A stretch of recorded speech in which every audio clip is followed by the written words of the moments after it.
Bom dia, boa tarde ou boa noite a todos. Fico muito feliz por você estar aqui escutando e se informando junto comigo sobre os acontecimentos da UENP. Meu nome é Gabriel e serei o entrevistador nesta quinta-feira, dia 8/6/2023, da convidada Bruna Fonseca Cedassari.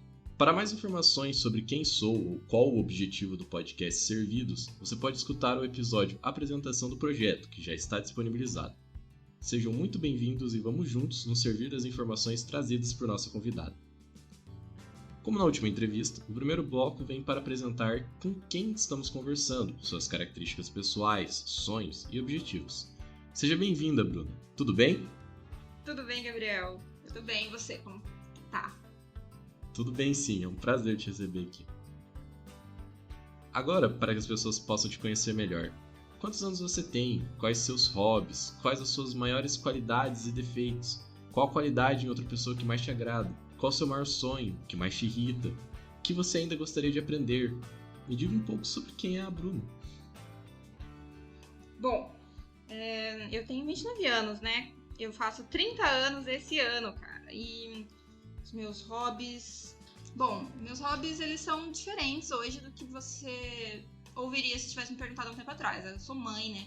Então eu me tornei uma pessoa extremamente caseira e tudo gira em torno dessa parcela da minha vida. Então eu gosto muito de aproveitar o tempo com os meus filhos, sei lá, filme, leitura, e gosto muito de leitura, seja ela acadêmica ou não, mas são mais coisas voltadas para os meus filhos em si. Então tudo que eu puder fazer no tempo que eu tenho com eles, tempo de qualidade, eu vou fazer. Que louco isso, né? A gente falar sobre isso, porque o hobby pressupõe que é pessoal, mas no meu caso não é mais.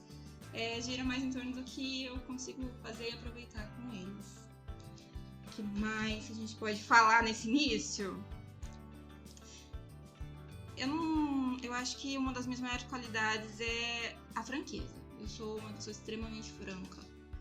E eu não tenho vergonha de assumir que eu tenho qualidades assim como tenho defeitos. Então eu sou sincera e procuro ser sincera em todas as coisas na minha vida. Lógico, um pouquinho de noção, né? Pra não ultrapassar o limite do outro, mas é isso. Que me agrada? Que me agrada tá tudo dentro numa pessoa, né? Tá tudo dentro do que é o meu querido aqui ao lado. Thiaguinho, meu marido. Não, sem brincadeira. Eu gosto muito de poder contar com companheirismo, seja ele em qualquer tipo de aspecto afetivo, amoroso, amizade, familiar. Então, isso é uma coisa que conta muito pra mim. Maior sonho, no momento, sair da UENP. Concluir a graduação? Não. Eu tenho muitos sonhos mesmo. Eu acho que uma pessoa sem sonhos, ela não aproveita plenamente a vida, talvez seja essa a colocação. Eu tenho muitos sonhos, muitas aspirações pessoais de não digo alcançar, eu não sou muito de buscar objetivos inalcançáveis, mas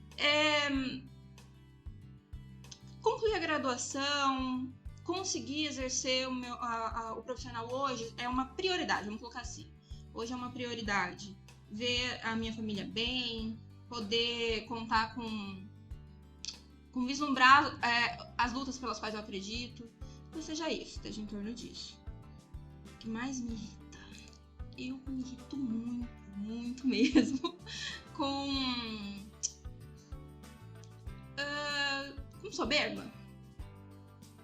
Eu me irrito muito com maldade, quando a gente sabe que é maldade, que as pessoas, alguém, não especificamente ninguém, mas alguém em determinados momentos está agindo por esse lado de menosprezar, de se colocar numa posição de superioridade, de não pensar no coletivo. Isso me irrita muito, quem não pensa no coletivo. Eu acho que a minha vida gira muito em torno do coletivo, então me tira um pouco do prumo quando eu vejo que existe um certo egoísmo nas relações. Que eu ainda gostaria de aprender. Cara, muita coisa que eu ainda gostaria de aprender. Eu acho que tem muita coisa a aprender. Você tem uma sugestão de qual sentido é a pergunta?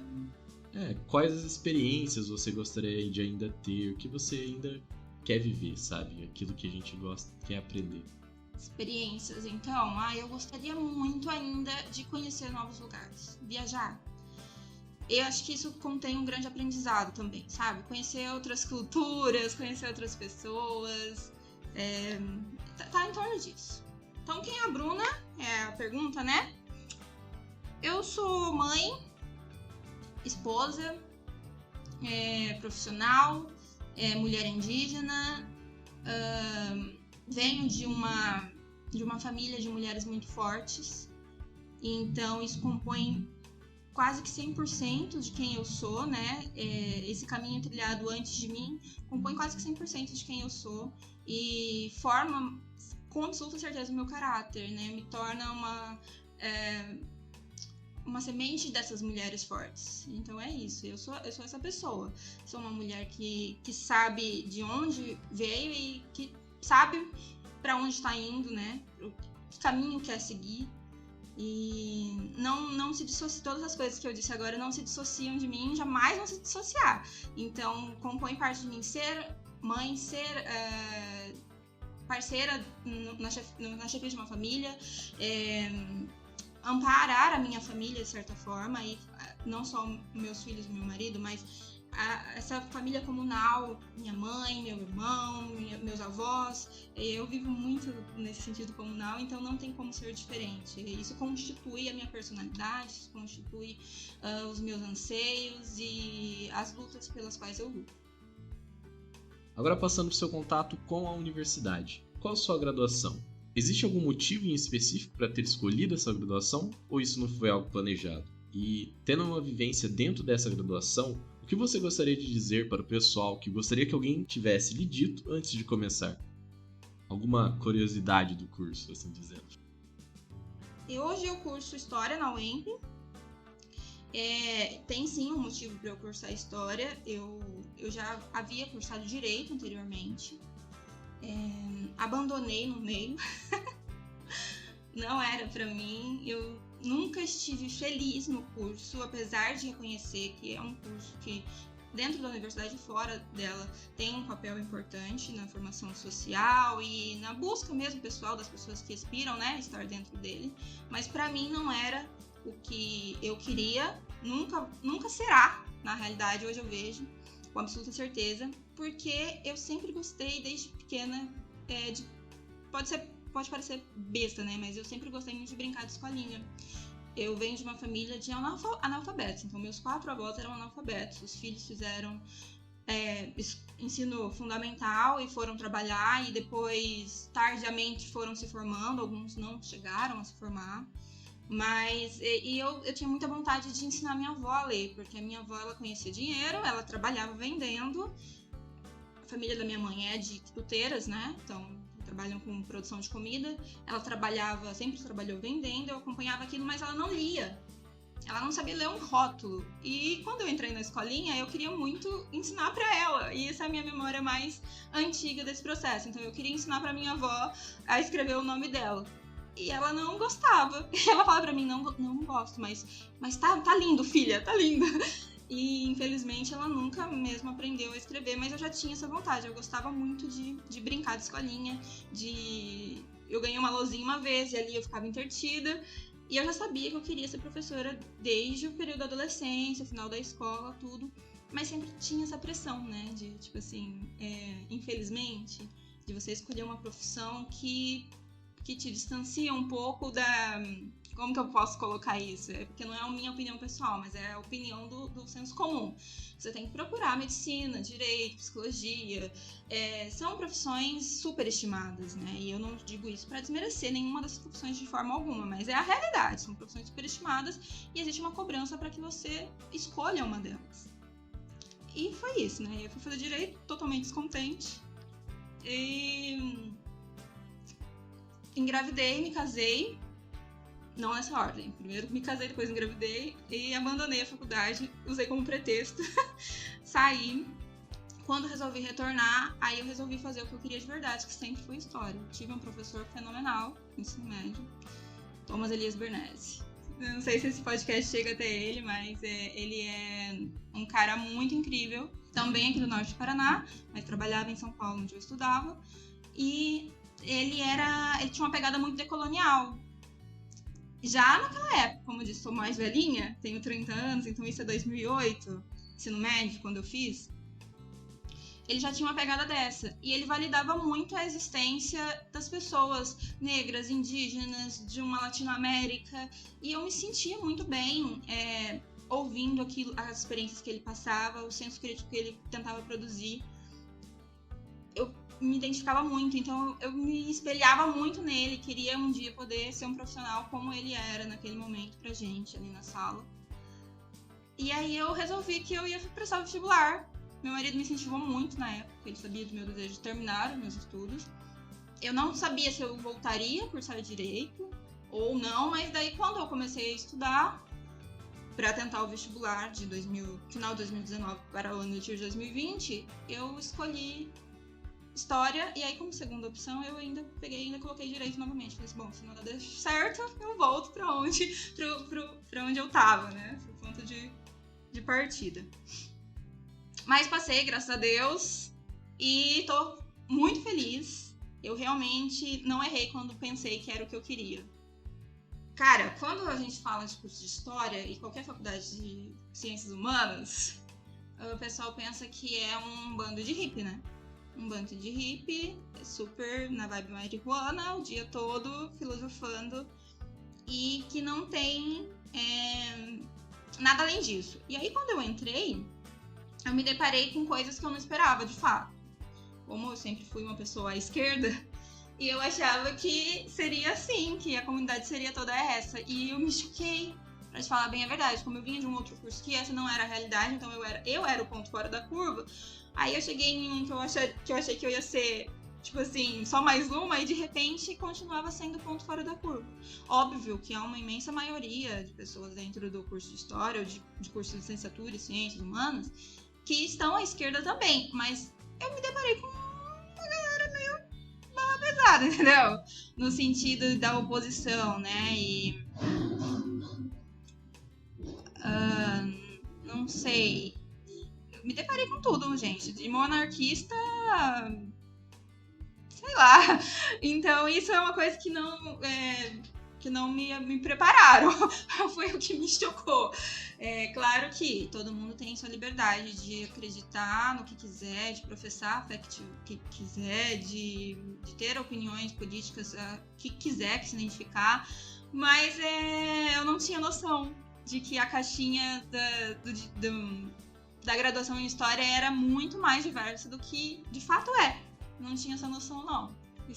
Talvez isso é uma coisa que nunca tenham me falado, que eu só aprendi estando ali dentro da sala, convivendo com essas pessoas diversas. Não que seja uma crítica ao que eu estou dizendo, de forma alguma, cada um com seus problemas, com a sua vida, mas sei lá, na grade das curiosidades, vamos colocar aí, na caixinha das curiosidades, é uma curiosidade. Acho que muita gente não sabe sobre isso, não sabe que os cursos de História, de Filosofia, de, sei lá, Sociologia, de Artes, às vezes não tem uma galera só transgressora. Tem uma galera muito conservadora também. Agora entrando na questão da sua atuação com relação à representação discente. Quais representações discentes você já fez parte ou quais ainda faz? O que te levou a participar disso? Quais seus objetivos ou interesses? Qual foi o momento mais marcante dentro da representação? Qual feedback você daria sobre se disponibilizar a participar da representação? Vale a pena? O que você poderia dizer para as pessoas que têm interesse em participar? E aproveitando, como essa pessoa pode começar? As representações discentes que eu ocupei dentro da UEMP, né, no CCH-SLCA, elas começaram com representação de sala. E, assim, como eu já vinha de uma outra graduação, eu percebia que o pessoal que estava na minha sala, fora da minha sala, não sei se é assim todas as salas, eu percebia que o pessoal estava com algumas dúvidas e eu sou muito comunicativa, seja bom ou seja ruim. Então a gente tinha um grupo e as meninas estavam com muitas dúvidas em relação à matrícula em si e tudo mais, e eu comecei a falar, olha, assim, faça assim, faça assim, faça assim. E logo em seguida, com uma semana de aula, veio a pandemia. E aí a nossa sala não tinha e-mail institucional, não tinha nada dessas coisas, que isso ia aparecendo conforme fosse, né, entrando o ano, não era para aquele momento imediato. Mas não tinha. E eles eram muito novinhos, eu já tinha 26 anos, e as meninas tudo com 17, 18, os meninos também. Entrou a pandemia e aí começamos a criar os grupos de WhatsApp, precisava de um representante.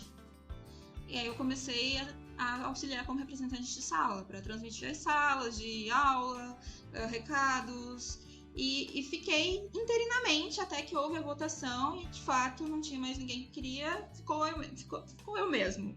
Não vou dizer que fui jogada ali, eu gosto da representação, eu gosto de fazer parte dessa camada política da universidade, mas foi assim, na verdade foi uma imposição da pandemia.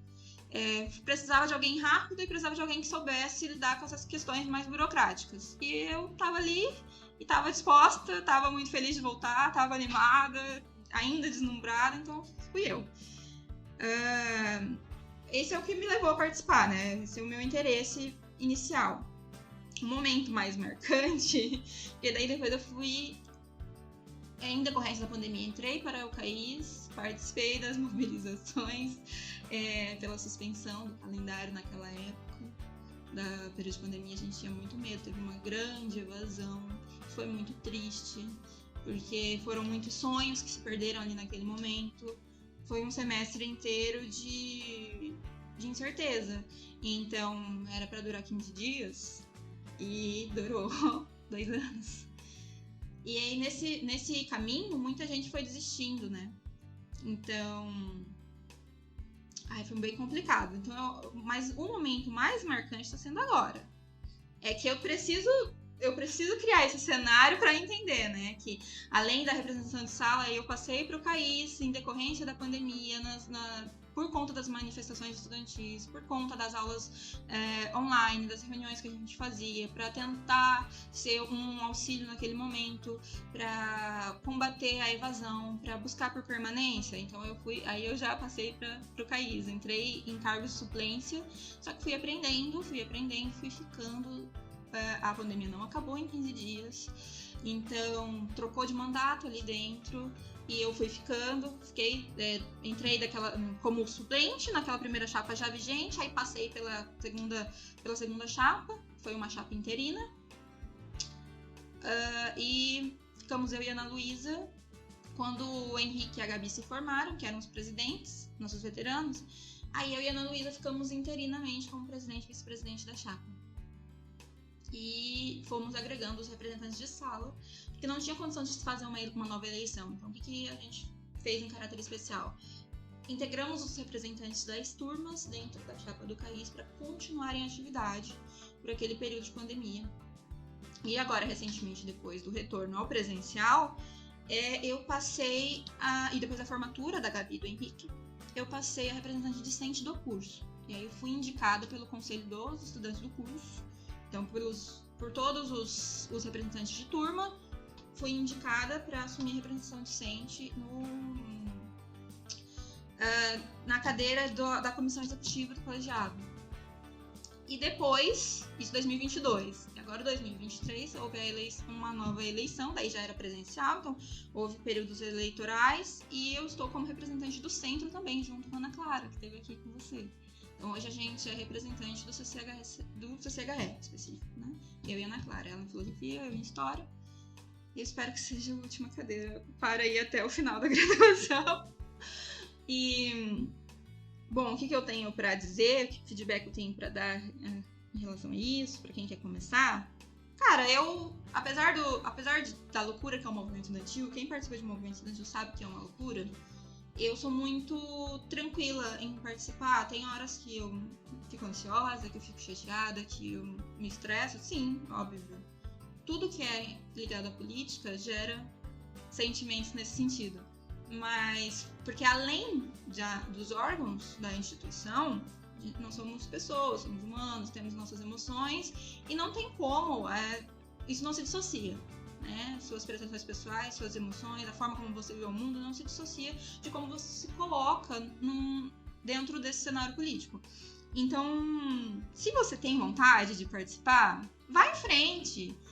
Começa pela representação de sala, ou vai participando das reuniões, das assembleias, se envolve com os centros acadêmicos. Seu curso não tem centro acadêmico, chama a galera, faz cria um estatuto. Se você tem vontade e tem quem faça, se una quem está fazendo. Se você tem vontade, mas não tem quem faça, então seja você a pessoa que vai dar o pontapé inicial. Eu, apesar dos apesares, eu incentivo a participar. É bacana passar pela universidade participando dos movimentos estudantis, se você tem essa vontade política. Porque eu acredito que se você não passa participando do movimento estudantil sendo uma pessoa política, lá na frente você vai se arrepender de não ter se envolvido. Porque são cenários de dificuldade, de enfrentamento, na maioria das vezes, mas de muito crescimento. Tem coisa que não é só a sala de aula que vai ensinar pra gente, sabe? E o movimento estudantil é esse tipo de coisa, que a gente não vai aprender só dentro da sala de aula, só na teoria, mas mais na prática também. O que eu posso dizer sobre o meu interesse? Acho que é isso mesmo, gente. O feedback é esse. Nem só positivo, nem só negativo.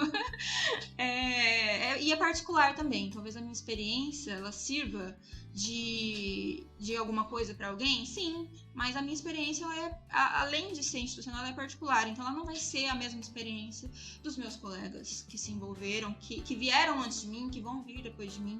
Porque tem isso, né? A pessoa não se toca, de que veio gente antes abrindo o caminho e vai vir gente depois para trilhar esse caminho aberto e abrir novos caminhos. E são experiências totalmente diferentes. Apesar de compartilhar o mesmo cenário, sim, totalmente diferentes. Feita essa introdução e conhecendo um pouco sobre com quem estamos conversando, agora passamos para o próximo bloco da entrevista. Primeiro, conhecendo um pouco sobre a atuação e organização do Centro Acadêmico de História. Após, iremos buscar saber um pouco mais sobre os últimos acontecimentos da UEMP, junto ao posicionamento individual da pessoa entrevistada. Então, o que poderia nos contar sobre a história ou a atuação do CARIS até aqui? Como está formada atualmente a representação do Centro de História? Quais os objetivos são prioridade hoje para essa representação? Qual a relação que o CARIS tem com os demais centros e representações? Quais as maiores dificuldades essa representação enfrenta? Bom, então, o CAIS, ele foi o primeiro centro acadêmico da UEMP, CCHS e CLCA, como UEMP, né? A FAFIJA, que era a faculdade que operava ali no prédio da UEMP anterior à institucionalização da UEMP, ela já tem história do movimento estudantil. A gente tem esses documentos ali no DAMAL, né? A gente chama DAMAL, chama sala de estudante, diretório acadêmico, que seja. Mas antes de ser diretório acadêmico, e eu gosto de chamar de sala do estudante, foi a moradia estudantil, né? Foi um espaço conquistado com muita luta. Hoje é a nossa sede do movimento estudantil. Os documentos do movimento estudantil estão ali. Tem uma história por trás. Antes de existir CAIS, já existiu o movimento estudantil ali. A gente está num processo de organização, inclusive, desses documentos. Vem aí, hein, galera? Fica espertos que vem aí, hein? Talvez uns projetinhos aí para que todos tenham acesso a essa história bem bacana. Mas quando a FAFIJA se torna a Universidade Estadual do Norte do Paraná, então ela começa a operar ali, o CAIS foi o primeiro centro acadêmico formado dentro do prédio. E por muito tempo ele operou sozinho, o que nos deu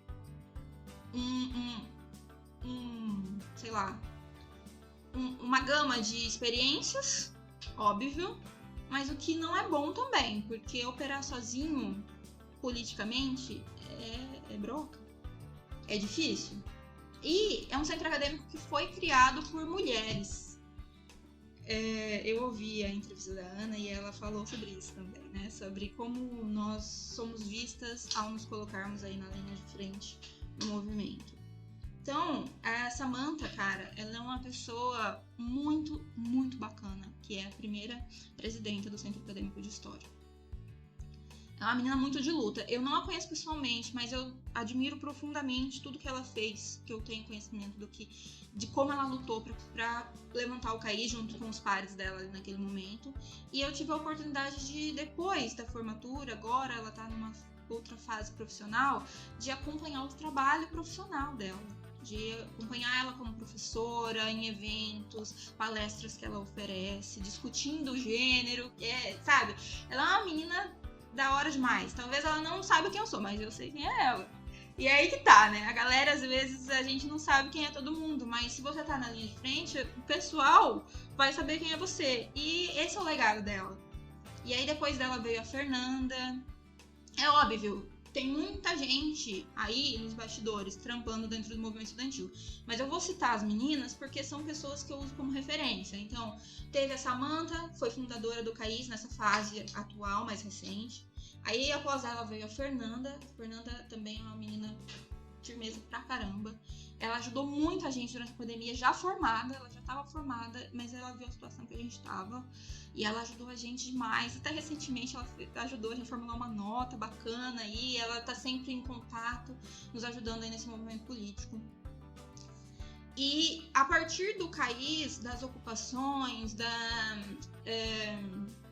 do movimento estudantil, né? E nesse período que essa galera tava ali, Gabi também, Gabi, morro de saudade da Gabi, inclusive. Eu tive mais contato com a Gabi do que com as meninas.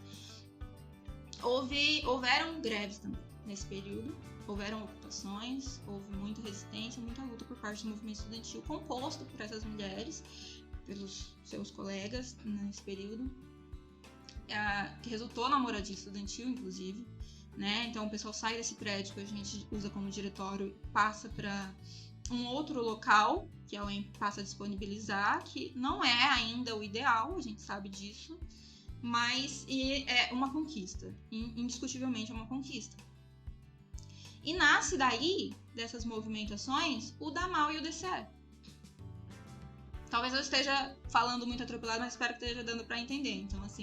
Então, dessas mobilizações que nascem, que o CAIS estava ali junto, né? Naquele momento, sou o único centro acadêmico, mas isso não invalida nenhuma outra forma de luta independente dentro da universidade, porque a gente sabe que existem grupos também, que daí são grupos partidários, que operam movimentos estudantis de partidos ali dentro, tem uma galera muito bacana que eu tenho contato, mas a partidário, dentro no nicho de centro acadêmico, era só o CAIS, até bem pouco tempo. Mas o DAMAL nasce e o DAMAL vem nessa gestão, aí eu vou resumir, nessa gestão nova que eu pude acompanhar, vem com uma vontade muito grande de levantar outros centros acadêmicos e aconteceu, sabe? Então, cara, eu vejo que o reflexo dessa luta anterior, da galera que veio antes, e aí a luta atual, ele é bom. Porque ele já tem semente, já tem fruto, sabe? Então, hoje nós temos em processo de criação alguns centros acadêmicos, já temos o centro acadêmico de filosofia já é vigente, já tem acho que 2 mandatos, não tenho certeza. Tem o CABIL de biologia,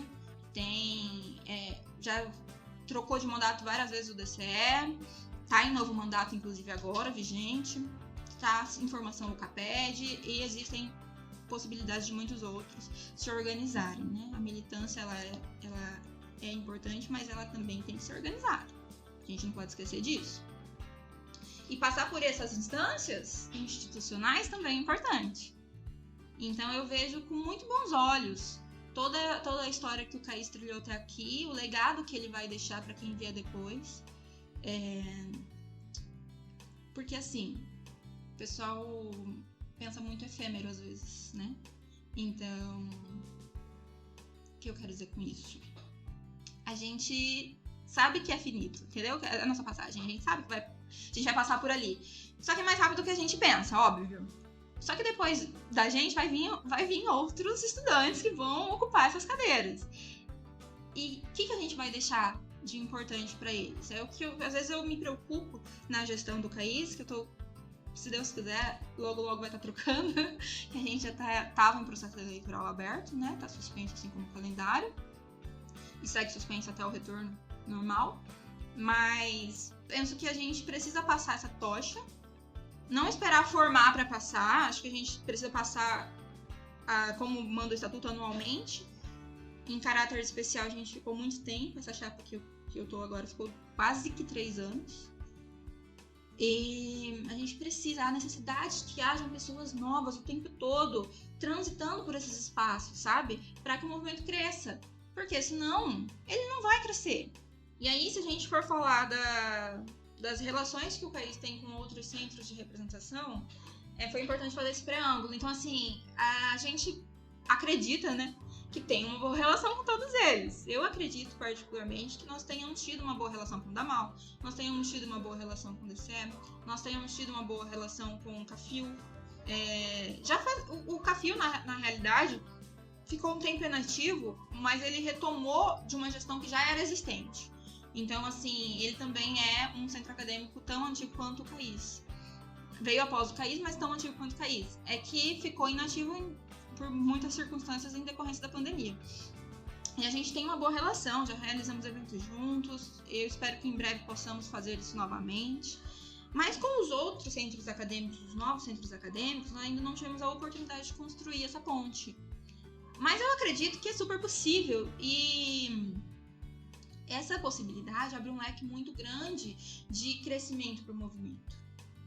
É óbvio que a gente opera dentro das especificidades do curso, sim.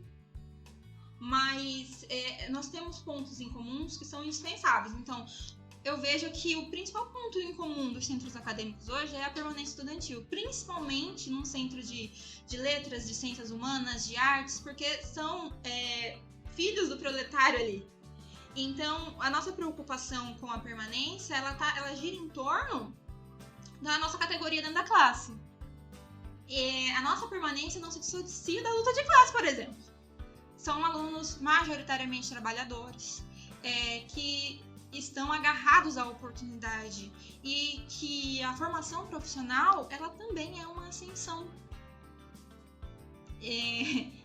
Cara, é muito louco falar isso, né? Mas a formação profissional para um proletário, ela é uma ascensão. Ah, Bruno, mas o que você quer dizer com isso? Que o pessoal tá buscando ascensão dentro do capital? Infelizmente, sim. Porque apesar de ser uma luta de classe diária, a gente muitas vezes tem que negociar com o capital a nossa posição ali por uma questão de sobrevivência. Então, podemos trabalhar nas especificidades de cada centro, de cada curso, mas o que nos une hoje é a permanência estudantil, sem sombra de dúvidas. E eu já ouvi que às vezes a nossa pauta não muda, a pauta de vocês não muda. E aí vamos entrar na sua pergunta da maior dificuldade. Por que a nossa pauta não muda? Existem muitos pontos que eu poderia levantar aqui do porquê que a nossa pauta não muda. O principal dele é a luta constante contra o Estado. Nós estamos numa estadual, mas nós estamos em luta constante contra o Estado. Porque o Estado não tem, doa quem doer, o que eu vou dizer, o Estado não tem nenhum interesse nessa ascensão que eu acabei de dizer que a gente está buscando. Mas aí falta também, talvez, e eu concordo quando vejo o pessoal do movimento mesmo dizer, nós estamos desarticulados, nós estamos desorganizados. Eu não diria desarticulado, porque nós temos nossas articulações internas, mas desorganizados sim. Então, alguns pontos de dificuldade são a organização, o diálogo, estabelecer o diálogo, compreender as ansiedades de cada um dentro da sua especificidade, e aí perceber se a gente pode transformar essa especificidade em uma parada coletiva. Em alguns momentos sim, em alguns momentos não. Em alguns momentos, se a especificidade ela for divergir muito uma da outra, ela não vai poder trabalhar pelo coletivo. Mas eu não posso estar em posição de invalidar a especificidade do outro curso. Assim como o outro curso não pode invalidar a especificidade do meu curso. E é isso, gente. Infelizmente, o que compõe também a formação da classe dentro da luta são esses pontos que unificam. E os pontos que divergem, se eles precisam ser menor do que os que unificam. Óbvio. Mas isso aí a gente vai conseguir com debate, eu gosto do debate, vou ser bem sincera. Tem gente que acha que tocar em alguns pontos de crítica não é bom. Eu já sou do contrário, eu acho que criticar é bacana. Se você me perguntar o porquê que eu acho que criticar é bacana, é porque eu penso que se você tem certeza daquela ideologia a qual você pertence, o que você está seguindo, você tem certeza dela, independente da crítica. E aí a crítica soma, ela não vem pra retirar, ela vem pra aparar esta. Então pensa, se você tem medo de criticar alguma coisa, é porque você não tá 100% seguro daquilo. E tá tudo bem também não tá 100% seguro de nada, ou trocar de ideia em algum momento, tá tudo bem. Se você tem ideia, você pode trocá-las. mas eu não tenho medo não, cara, da crítica e de me colocar na crítica também, de ouvir as pessoas, de repente é enriquecedora, né? O debate ele é enriquecedor, conhecer o outro é enriquecedor. Se deparar com as diferenças é enriquecedor também. E às vezes o calo que aperta o meu pé é o mesmo do teu e às vezes não é. E de repente a gente pode achar uma forma de aliviar os dois ou não. Mas isso a gente nunca vai saber se não for debatido. Agora passando para os acontecimentos anteriores da UEMP. Na primeira entrevista desse podcast, eu recebi a querida Ana Clara, que me falou um pouco sobre o quão obscuro e difícil foi lidar com os últimos acontecimentos que a nossa universidade vive. Então gostaria de perguntar para você também, qual conhecimento anterior você tinha para tudo isso? Se isso foi conversado com alguém da representação discente de História, tendo em vista a ótima relação que temos com os nossos docentes. Quais foram os primeiros contatos de conhecimento que você teve? E, aproveitando, quais as primeiras atitudes tomadas pelo carrista? Mas, assim, isso é uma verdade. Os alunos de História, eles têm muito contato com os professores. Eu vou ser muito sincera agora. Não é oportunidade de ataque. É realmente a minha visão. Eu vou falar fora do movimento estudantil agora, eu vou falar por mim, Bruna. Eu tive experiências muito boas com o colegiado de História e eu acho uma felicidade ter podido conviver com tanta gente bacana. O colegiado de História é um colegiado diferenciado, ele é um colegiado muito aberto, ele é um colegiado extremamente decolonial, no sentido de ensino e vivência pessoal mesmo. Eu poderia citar nomes, mas vamos supor que chegue nos nossos professores, eles vão ficar chateados se eu citar somente alguns. Brincando, mas eu sou sou orientanda do Giana. E o Jean é uma pessoa fora de série. Uma das pessoas mais humanas que eu conheço ali dentro. Então eu poderia citar o Jean, o Barnabé, a Janete, a Marisa, eu tenho pouco contato com ela, eu tive agora depois do estágio, mas ela é uma pessoa extremamente bacana. E ela é uma pessoa que ela não tem medo de se posicionar, de se falar o que ela pensa. Só que eles dão muita liberdade pra gente se posicionar também. No curso de História, não tô dizendo que nos outros não seja assim. É que eu não conheço os colegiados de outros cursos. Conheço, às vezes, os corredores, mas não conheço profundamente. Também nem posso dizer que conheço os nossos professores profundamente, mas aquilo que eles mostram ali na sala de aula, eu tenho a minha visão pessoal a respeito. Eu não tinha um computador no começo da pandemia. E junto com muitos alunos que queriam evadir naquele momento de pandemia, eu era uma dessas alunas. Sabe o que eles fizeram? Eles fizeram uma campanha para me ajudar a comprar um computador. O professor Barnabé falou assim, o que te impede de comprar um computador hoje, nem que seja usado? Eu falei assim, não, nada, eu vou dar uma procurada, mas não posso garantir. Ele falou, não, eu vou te ajudar. E eu fiquei em choque, eu nunca tinha visto aquilo, porque a minha experiência com a UEMP, eu vou ser sincera com você, do curso anterior, era o professor que falava no corredor assim, na particular que eu dou aula, eu dou atenção para aqueles alunos lá a hora que eles quiserem, porque eles pagam o meu salário. Aqui o Estado paga, não tem nada a ver com vocês. Eu não preciso ter a obrigação de responder vocês em horário nenhum outro. Meu amigo. Era assim no curso anterior que eu fazia. A UEMP tem esses probleminhas aí. De que às vezes o professor acha que porque ele é doutor, ele tá ocupando... Como a gente ouviu recentemente, uma posição de pequeno burguês. Gente, eu quero que a pequena burguesia nem exista, você entendeu? Eu não tô nem aí com relação a isso. Mas o colegiado de História é um colegiado realmente muito aberto. É um colegiado diferenciado. E, infelizmente, essa não é a experiência de todo mundo. Entendeu? Eu fiz bolo de pote...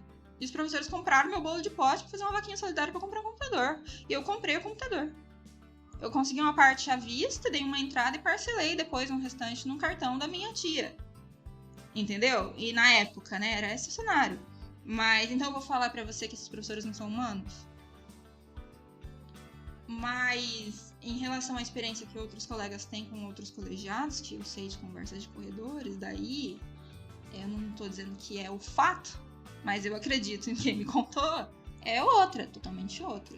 É uma postura extremamente hierárquica, de exercer poder mesmo, sabe? De se colocar nessa posição de poder, de eu sou doutor e você tem que comer muito arroz com feijão para chegar no meu patamar.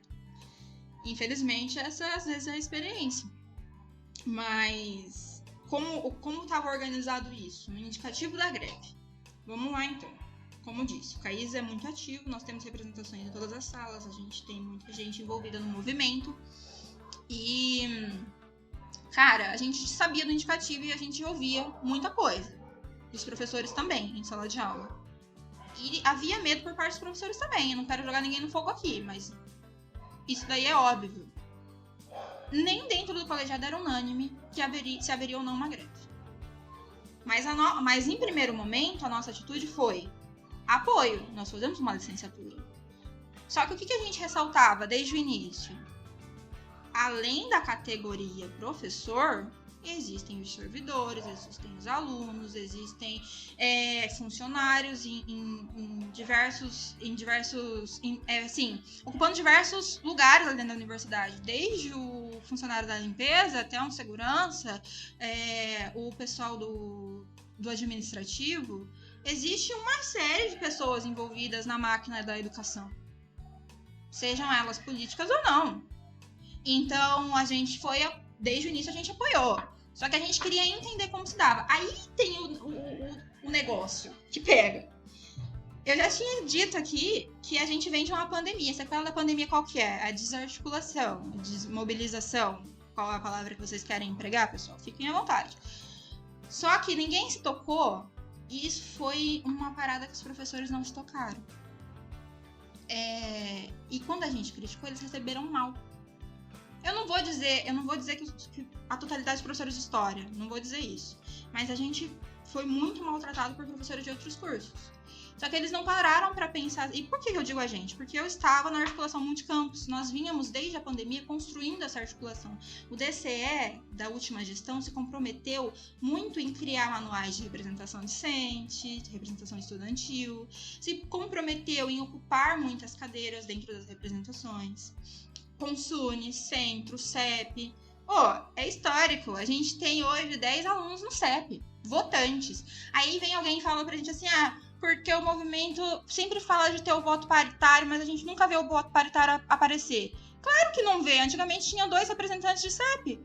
Aí a gente se preocupa em constituir as 10 cadeiras ofertadas para que a gente possa aparecer, para que a gente possa ter voz. E aí, num futuro próximo, se Deus quiser, a gente ter o voto paritário. Esse é o caminho que o DCE vinha trilhando, que o Damal apoiava e que o CAIS também estava de acordo. Então, até anteontem, eu constituía essa organização, um movimento organizado dentro das representações, por um conselho estudantil multicampus. Infelizmente, daí depois no próximo bloco a gente vai falar sobre isso, o CAIS hoje não está mais partilhando dessas articulações por escolha da chapa. Mas pro próximo bloco a gente explica melhor. Mas, assim, o que eu quero dizer é que quando houve o indicativo, nosso primeiro passo foi apoiar. Mas ressaltar que, galera, passaram-se 3 anos, tá? Então, a galera de 2019, que fez um trabalho da hora, ela ou se formou, ou trancou o curso em 2019. Ou eles se formaram e já estão lá nas suas cidades trabalhando, ou eles fazem parte da galera que infelizmente não pôde continuar durante a pandemia. Então restou quem? Restou a gente. O CAIS. E quando eu digo restou, vocês têm que ter a consciência de que, tipo assim, não é porque é o resto do resto, é porque a gente se esforçou pra estar ativo. O CAIS esteve ativo durante toda a pandemia e foi o único centro acadêmico ativo durante a pandemia. Aí o pessoal não teve condição de continuar, e eu nunca vou questionar esses motivos, mas aí quando retorna com muita sede de que o movimento seja semelhante ao de 2019, mas jamais vai ser, gente. Nunca vai ser. Isso não invalida o que foi feito anterior, mas há uma falta de respeito muito grande com quem tá aqui agora. Porque o que veio abriu o caminho pra gente, sim, mas o que tá acontecendo agora não está mais no tempo. No mesmo tempo, não se relaciona mais com o tempo do que foi 2019. E quando eu digo não se relaciona, é assim. É óbvio que fala a mesma linguagem, que vem dos mesmos princípios, que almeja as mesmas conquistas. Mas não tem como passar 3 anos e achar que foi um hiato e ora, magicamente, nós vamos voltar de onde parou. Não, galera.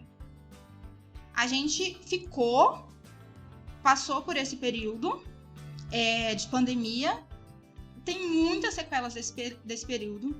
Tem uma galera que entrou 2021, né, já entrou online, 2022 entrou online, 2023 entrou presencial, mas aí, ó, conta 3 anos. Todos despolitizados. Eu não vou dizer que é a totalidade dos alunos, mas a maioria, a grande maioria é despolitizada. E muita gente sai do ensino médio, nunca se envolveu com o movimento estudantil no ensino médio, vai vir a conhecer o movimento estudantil dentro da universidade e não sabe nem o que é. E aí, por a gente estar trabalhando nesse passo de tentar se organizar pelas bases, o pessoal começou a falar que a gente não tinha organização nenhuma e que a gente não tinha mais militância. Isso é uma inverdade. Porque apesar de a gente precisar ser organizado como militância, a gente precisa ser organizado na teoria também. São coisas que não tem como se fazer uma sem a outra. Para se trabalhar com seriedade, não tem. Talvez existam formas que sejam enxergadas de fora, talvez sim. Mas então faz o seguinte, monta a chapa, encara a eleição e bota a cara. Isso não é impossível de ser feito, você entende? E quando eu digo isso, eu não tô provocando ninguém de forma negativa a fazer isso. Eu tô provocando de forma positiva. Como eu disse, o debate ele é aberto e ele só cresce quando ele é aberto. Só que precisa ter aí a honestidade de se colocar no debate. Não só falar pelos corredores, né? Então, no meu caso, daí eu tô falando por mim, não pelo movimento, nem pela Ana, nem por ninguém. No meu caso, eu não tive problemas com os professores em si. Com o colegiado de história? Jamais. Eu tive apoio deles nesse momento. Um ou outro falou coisas das quais eu discordei? Sim. Ele não é obrigado a concordar comigo e nem eu com ele. E falar que a gente gosta de todos os professores que a gente tem é uma mentira. Eu gosto muito de vários, mas não de todos. E tá tudo bem também. E ninguém é obrigado a concordar com a minha posição política também, né? Enfim, mas era esse o cenário. A gente sabia do indicativo, mas a gente sabia das ansiedades, a gente não tinha certeza de que ele viria. E quando ele veio, nós já estávamos nos organizando com as bases, mas não estávamos organizados ainda. Então, quando a gente teve aquela assembleia lá, que deu o bafafá todo, que teve o que falar, pare para pensar. Nós já tínhamos procurado comunicação para entender como ficaria o cenário, não havia tido resposta. Vai ter quem diga que é uma mentira o que eu tô falando aqui. Eu não sei se a Ana falou a mesma coisa que eu, mas acredito que sim. Que eu não ouvi completamente o podcast de vocês. Mas a gente já tinha procurado, por resposta não tinha tido. Mas a gente sabia, viu, queridos, desquerido? A gente já sabia que você passava informações para alunos específicos. Isso daí, a gente já sabia. Mas, vou fazer o quê? Eu vou falar, querido, por favor, me dê a informação. Eu já tava fazendo isso. Tanto que teve um domingo que eu passei o domingo inteiro me dedicando a colher essas informações, a conversar com um lado, conversar com o outro, para na segunda-feira a gente ter uma posição para chegar a uma altura do campeonato. E eles começaram com a história de que o movimento estudantil da UEMP estava muito diferente do que era e que estava semelhante ao MBL. Me poupe. Vou até dar uma respirada, que eu fico tenso com essa fala. Quais foram as primeiras atitudes do CAIS, né? O CAIS, o CAIS tem uma forma muito particular de trabalhar.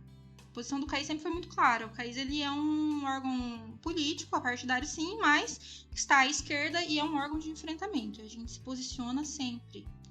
Mas, como a gente vinha aí conhecendo os planos do DCE, a antiga gestão era da Sofia e da Líbia, né? E era um plano que estava dando muito certo, a gente conseguiu captar as representações, já disse isso, estou sendo repetitiva até com isso, mas falta pra galera se fazer entender, não é nem uma questão de poder entender, o pessoal às vezes parece que não quer entender. Então a gente estava já estava estabelecendo esse relacionamento antes da deflagração concreta da greve, ainda dentro do indicativo, nós estávamos correndo os calendários de reuniões normalmente, vínhamos nos reunindo com órgãos institucionais da parte administrativa da universidade para buscar por pelas questões de permanência mesmo. Então, nós estávamos conversando com o NAI, nós estávamos conversando com a direção de centro, nós estávamos conversando entre os centros acadêmicos, talvez não da forma que a galera esperava, talvez não, mas a gente estava aí nesse processo, esgotando todas as possibilidades dentro da instituição de busca, né, pelas melhorias, porque esse esgotamento de possibilidades, ele antecede qualquer tipo de mobilização. Então, a greve era docente até então, e nós não podíamos deixar de lado uma agenda de movimento estudantil que a gente já estava cumprindo. Então, assim, estava seguindo meio que em paralelo. Nossa agenda estava seguindo, nós já tínhamos lançado a nota, o DCE lançou, mas nós estávamos de acordo, compartilhamos, colocamos no nosso perfil e tudo mais. E o pessoal estava num mar de incertezas. Mesmo a gente tendo dito, né, nossos professores são abertos, nosso curso é muito ativo, mas nós estávamos num mar de incerteza. Uma outra coisa que falta pensar, que além dos 3 anos que o pessoal levou como um hiato, mas não foi um hiato, foram longos anos e tristes. Além desses 3 anos que ingressaram de forma online, a gente que ingressou em 2020, que pegou todo o período pandêmico, nós vivemos luto dentro das nossas casas, em frente do computador. Então, quando veio o indicativo da greve, em nenhum momento a gente se posicionou contra, mas eu tenho que ser honesta em dizer que o que a gente conversava nas nossas conversas privadas que foram tiradas de contexto e espalhadas pelos corredores como se nós estivéssemos reativos. As minhas amigas, 2 amigas minhas de turma, a minha turma começou com 30 alunos, hoje tem 7, 2 amigas falaram assim, poxa, eu vivi o luto da minha mãe e a outra da avó na frente de uma tela do Meet. E o calendário não foi suspenso. Isso quer dizer que o CAIS vai se posicionar contra a suspensão do calendário? Não. A gente entende que a suspensão do calendário para o curso de História hoje e das demais licenciaturas é uma necessidade. Mas houve esse questionamento pessoal do sentimento desse aluno que não está sendo visto, tá? Esse sentimento do aluno não está sendo visto. E também não quero que ninguém seja psicólogo para ficar validando o sentimento de ninguém. Não é isso. Mas, já que é para falar do cenário, a gente tem que levar isso em consideração. Muitos dos nossos colegas viveram no luto na frente de uma tela de Meet. E aí, para o pessoal falar que simplesmente a nossa insegurança era porque a gente estava no próprio MBL. E não era, porque nós somos pessoas antes de ser seres políticos. O CAIS é uma instituição, é um órgão, é um órgão dentro da instituição. Mas ele é formado por pessoas. Por pessoas que têm suas vidas particulares fora dali. Então, os nossos passos têm sido esse. Nós estamos, sim, cientes do direito constitucional dos professores. Nós sabemos que a causa é justa e nós apoiamos a luta deles. Porém, nós precisamos estar organizados para somar essa luta. Não simplesmente fazer meia dúzia de cartaz e ir para frente da faculdade e fingir que tá tudo legal. Olha só como nós somos ativos. Não, existe uma série de outras coisas que compõem um mecanismo político dentro de uma universidade fora dela. Então, sim, nós tínhamos nossas ansiedades, né? Isso foi realmente mencionado várias vezes.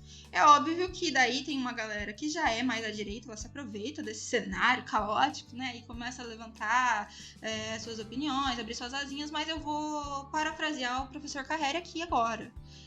Quando eu comecei a temer pela galera mais reacionária, eu falei assim, hein? Tá vindo uma galera meio reacionária aí.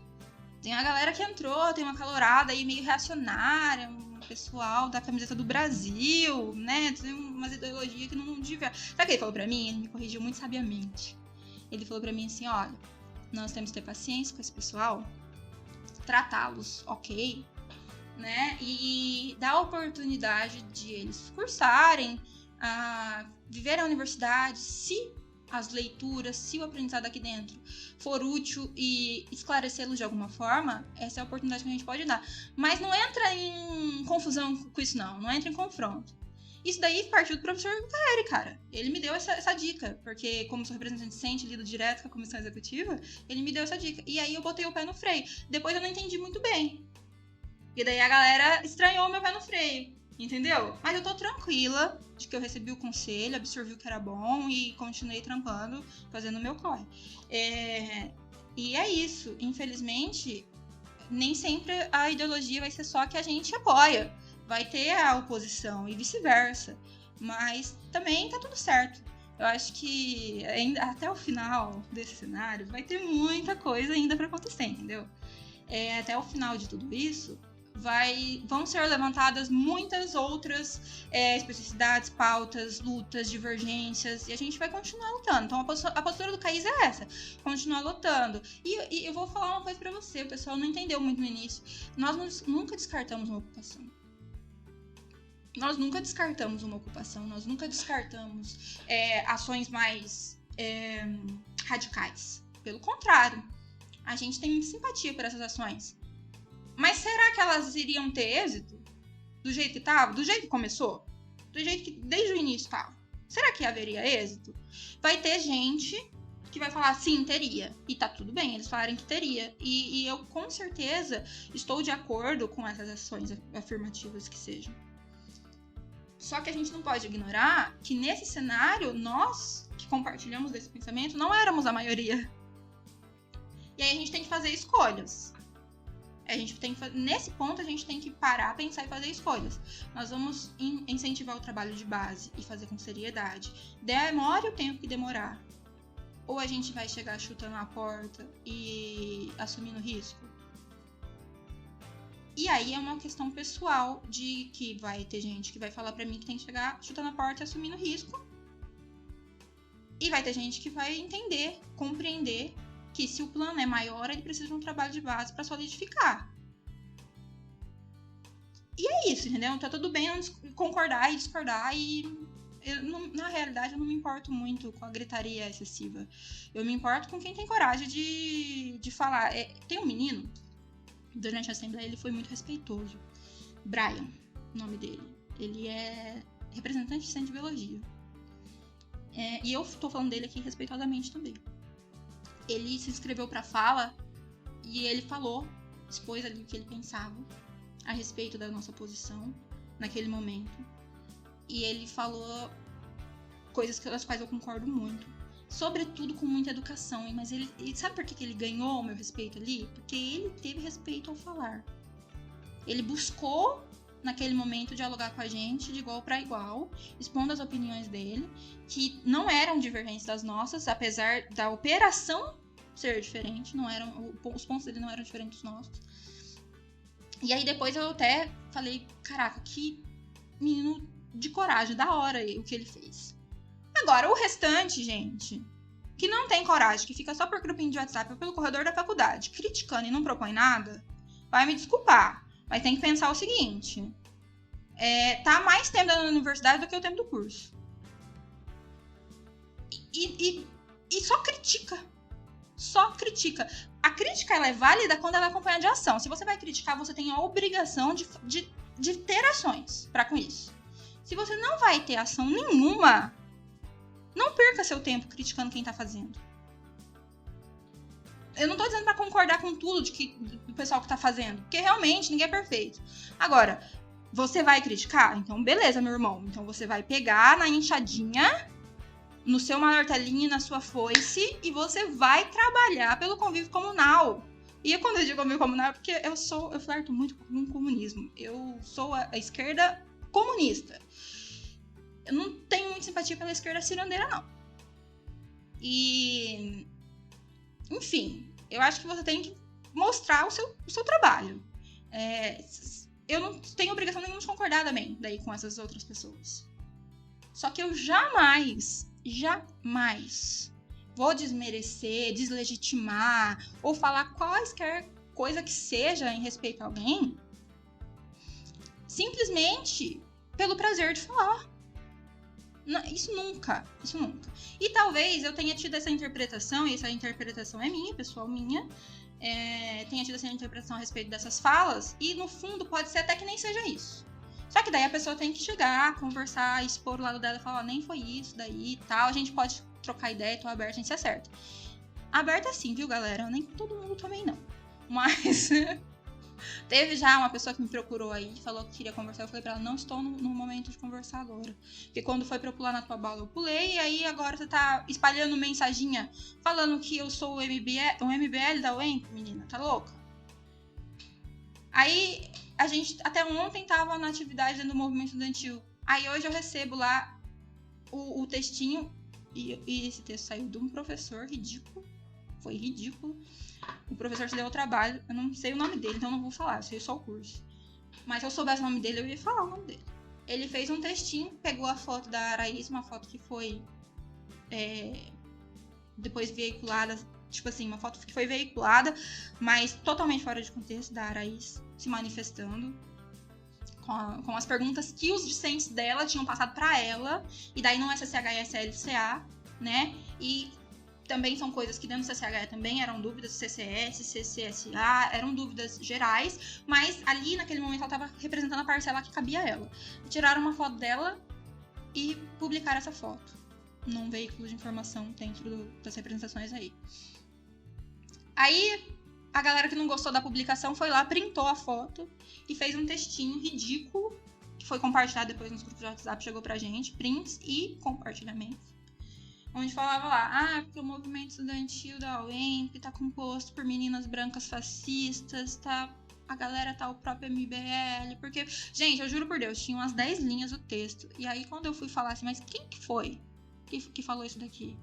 Aí vieram falar pra mim assim, foi um professor do curso X, que ficou muito indignado pela manifestação da Araís e falou o que ele pensava a respeito. Enfim, né? Enfim, achei péssimo, achei uma atitude péssima e, enfim, não tô aqui também pedindo para que haja nenhuma desculpa nem nada, não é nem em relação, não é nem essa a questão, mas é que a gente precisa reconhecer, né? Se nós erramos em alguma medida, e a gente já sabe que não acertamos em tudo, houve excessos dos dois lados. Então o cenário é esse, o cenário é muito esse. Houve excessos? Houve, e a gente tem que ter a humildade de reconhecer isso, mas houve excessos dos dois lados. Agora, o professor não se reúne com a gente, não fala nada, aí vai ter gente que vai falar assim, ele não tem obrigação de correr atrás do movimento, e não tem mesmo. Tá ok. Tanto que ano passado, em outubro, quando a gente fez a nossa manifestação discente ali na frente da UEMP, tinha 3 mil alunos. E aí não era só da UEMP, né? Tinha aluno do IFE, aluno do Rui Barbosa, aluno do I7. A gente tava com um corpo estudantil muito bonito, carro de som, a galera na rua. Não tinha um professor, a não ser os professores do IFE e o professor da Unisete da Pedagogia. Nós nunca fomos bater na porta dos colegiados e tirar satisfação. Ô, galera, por que vocês não estavam lá com a gente na nossa manifestação? Não, são coisas que não cabem fazer. Então, qual é os dois pesos e as duas medidas disso? Por que nós temos que estar sobre essa postura que às vezes se parece, tá? Não é literalmente o que eu vou falar agora, é só um exemplo. Por que a gente tem que estar dentro dessa postura de tutela? Porque nós somos estudantes? Se existe uma casta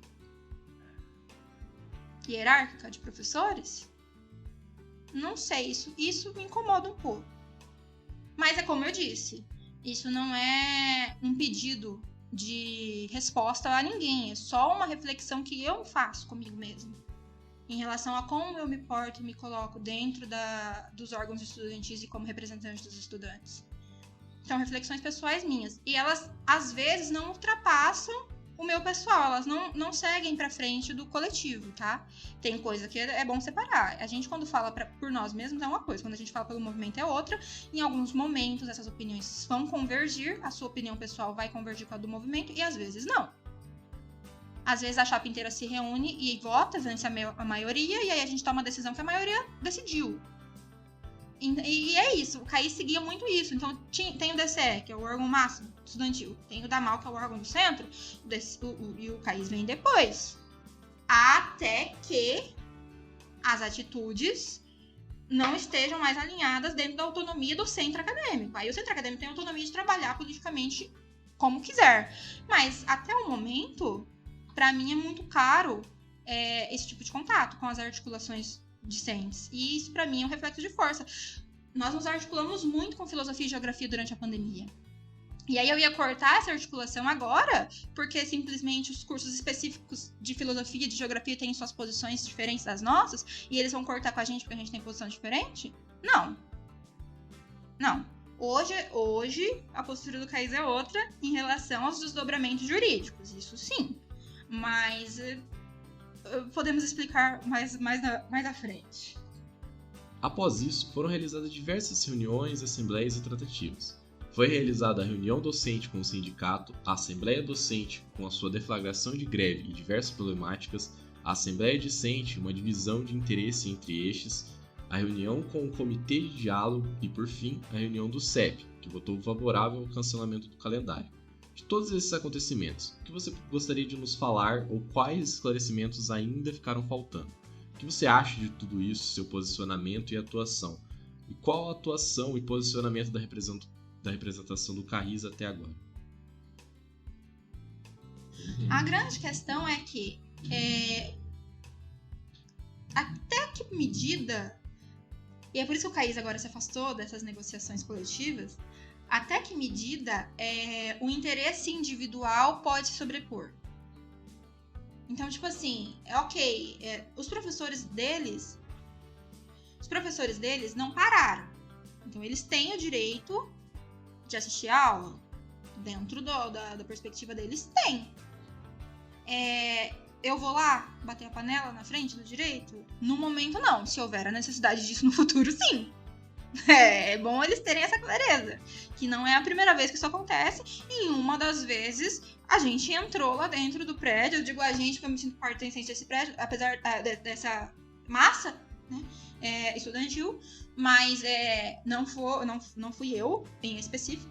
Mas já houve outros momentos em que a galera entrou pra dentro. E não vou dizer que foi na base de um diálogo, pela força impôs as medidas. Mas eu não vejo isso acontecer no momento. No momento eu não vejo isso acontecer. Mas é bom que haja clareza de que, se necessário, radicalizar, há a possibilidade também. Pera lá, não é assim. Então, e é aí que eu digo que os pontos se divergem. Nós temos visões muito diferentes. Então, retomando, vamos pensar assim. Houve uma primeira reunião ali no nosso centro, com o comitê dos professores, o comando de greve, o sindicato. E ali naquela reunião foi permitida a participação de estudantes. Era uma reunião aberta. Então, ali naquele momento já foi questionado esse cenário. Naquele momento não foi respondido. Não foi respondido. Inclusive, achei de péssimo tom uma fala em específico que disse assim: os estudantes entram na nossa reunião para participar da nossa reunião, onde existe um encaminhamento de pauta, e ainda querem falar. Isso pra mim foi assim, muito chato. E tipo assim, e sempre batendo na tecla assim, querem falar contra a nossa pauta. Não, gente, não quer falar sobre a pauta, contra a pauta de vocês, não. Só quer esclarecimento, porque a articulação depende do esclarecimento. Como que quer cobrar uma articulação e um apoio, sendo que a gente tá ali, jogado no escuro? Ai, mas vocês têm a obrigação, pela classe, saber como se posicionar. Não tem nenhuma obrigação de saber como se posicionar. Se não tem ampla certeza do cenário da discussão. Se não está incluído no cenário da discussão. E eu concordo que as pautas elas vão se somando e vão aparecendo no decorrer da greve, no trajeto do curso. Ok, eu concordo com isso, não discordo não, tá? Os professores se organizaram, se reuniram e estão lutando pelo direito deles. Isso é legitimíssimo. Só que o que a gente só queria não era munição para o contra, era munição para a organização. Era isso que a gente queria. Munição para a organização, porque nós nunca tivemos dentro de uma greve, gente. E o meu ano é o quarto, mas do primeiro ano, 2023, ao quarto ano, 2020, nós nunca participamos de organização de greve. Aí eles estavam, foi levantada as questões assim, o pessoal tá sendo massa de manobra de interesses. Eu acho que nós seríamos massa de manobra de interesse se nós tivéssemos nos colocado sem a preocupação de entender a fundo. E quando eu digo entender a fundo, eu não tô dizendo entender a pauta, que é a questão ali da reivindicação dos professores. São 7 anos sem reajuste salarial, sem piso. Isso é muito grave. É óbvio que isso é muito grave. Só que isso é um desrespeito ao governo responder. Como a gente pode apoiar daí? Essa era a nossa pergunta. Como a gente pode apoiar daí? Como vai estar em relação às nossas demandas daí? Como a gente se organiza em relação a essas demandas para estar livre para ajudar? Não haverá organização em relação a essas demandas? Então tá bem. Então a gente vai conversar entre a gente e a gente vai votar se é do interesse participar. Eu não vejo mal nisso, você entende? E isso não tá atrelado só ao meu pessoal Bruna, porque eles nem sabem qual seria o meu voto. Provavelmente meu voto seria pra ajudar, pra estar lá e pra radicalizar. Só que ao passo que eu me sinto atacada por questões assim de tipo, vocês estão querendo falar contra a pauta, porque vocês são MBL, porque isso, porque aquilo. Ao passo que eu vejo que não tem possibilidade de diálogo com as camadas, não só com os professores, nem com o comando de greve, nem só com o sindicato, mas com todo o cenário. Eu não vou deixar a minha casa, sinto muito, e as minhas questões pessoais pra me unir nisso. Bruna, mas a ideologia tem que aparecer. Sim, a ideologia tem que aparecer, concordo. Mas veja bem, se houvesse havido essa ponte, no início, não haveria se desdobrado na Assembleia, na manifestação da Araícia. Isso daí eu posso afirmar com toda certeza. Não haveria se desdobrado nas confusões internas do movimento estudantil. Isso daí eu também tenho absoluta certeza. Depois disso, houve a constituição do Comitê de Diálogo com os Estudantes e o Comitê de Ética. São professores que a gente conhece. O professor Barnabé é um professor extremamente querido. O professor Donizete, conheço apenas os corredores, não conheço a pessoa dele, né? De outro curso. O professor João Vicente também é de outro centro, inclusive, não somente de outro curso, mas de outro centro, não o conhecia até então. E o Comitê de Ética, a professora Marisa. A professora Marisa é uma querida também. E aí foi feita a reunião, acho que você também, como estudante, deve ter participado, né? Participou, já disse isso. E ali, novamente, a gente pôde perceber que daí não mais pelas minhas palavras, pelas palavras da Araís, pelas palavras da Ana, não mais pelas nossas palavras, porque nós nos dispusemos a organizar a reunião. A gente se organizou, compartilhou a reunião, o professor criou a sala, enviou para mim, fiquei responsável por essa ponte, continuo ainda em contato com eles. E aí a gente se organizou para estar lá, tivemos 100 alunos presentes e transitando. No trânsito, mais de 100 alunos, novamente apareceram as mesmas inseguranças. Então era só quando eles falaram assim, peraí, eles estão falando que tá difícil. Porque, pensa comigo, os professores não têm nem condições de conversar com todos os alunos, 3.000 e poucos alunos. Eles não têm nem condições de conversar, de ir no WhatsApp de cada um e conversar. Isso é uma coisa impossível. Quem é a ponte? São os representantes. Mas nós, representantes, não tínhamos nada para falar para os alunos. Quando eles chegavam e falavam pra gente assim, o que vai acontecer com os estágios? A gente falava, não sei. O que vai acontecer com as horas? Não sei. Mas e os eventos? Vão ser suspensos? Não vão? Não sei. E o calendário? Vai ser suspenso? Não vai? Não sei. Era só isso, você entendeu? A gente também não tinha informação. Então, esse comitê foi muito importante para que essas respostas fossem ofertadas. Mas ainda assim, mesmo sem a gente estar falando, apareceram novamente as mesmas falas por outros alunos naquela reunião e ainda assim não saímos dali com... quando eu digo não saímos dali com resposta, é porque ainda saímos com dúvidas. Então, apesar deles terem respondido como podiam, né, eles terem dito, olha, não sabemos, vamos conversar com o comitê a respeito disso. Nós vamos trazer essa resposta para vocês depois. Tem respostas que não vieram até agora. Né? E... enfim. Eu sei que parece caótico o cenário. Pra gente também parece. Pra gente também parece. Mas... O telefone sem fio, eu já usei esse termo muitas vezes. O telefone sem fio, ele meio que tá irremediável, né? Em certa medida. Porque foi criando muitas conversas de corredores. Muitas. Isso dificultou, inclusive, o processo de greve. Isso não dificultou só as relações interpessoais, mas dificultou o processo de greve. Porque talvez, se nós tivéssemos estado unificados desde o início, nós já estivéssemos operando em outro tipo de abordagem. Aí agora fica ainda mais difícil, né? Porque daí a gente estava segurando as pontas, tentando o movimento multicampus, e aí aparece uma liminar de justiça. E aí aparece uma liminar de justiça que já estava prevista, inclusive, por nós. não a liminar em si, mas as manobras que seriam realizadas a esse respeito já eram previstas, porque sempre foi assim. Os interesses entre o CCHSLCA e o CCSA sempre foram muito distintos. E apesar de a gente estar em contato agora, buscando o movimento multicampus, apesar da cota ter proporcionado a entrada de muitos alunos com consciência de classe ali dentro, isso a gente não pode ignorar, apesar de estar havendo muita mudança significativa dentro da UEMP em relação a esses aspectos de classe, até bem pouco tempo atrás, a Universidade Estadual, não só no Paraná, mas como em muitos lugares do Brasil, era um lugar onde muitos poucos filhos dos trabalhadores entravam. Então tem gente ali dentro que é o primeiro da família, tá dentro da universidade, gente. Então, assim, tem como fazer política sem trabalho de base? Não tem como. Não existe essa possibilidade. Mas aí existe o limite de tudo. Então, se eu vejo que nós conversamos e não houve entendimento e os nossos interesses divergiram, a gente faz como a gente fez recentemente. Aí a gente se afasta das negociações em conjunto e parte cada um pelos seus interesses. Então, o DAON tem o direito de buscar os interesses que eles acreditam, mesmo eu achando tolice.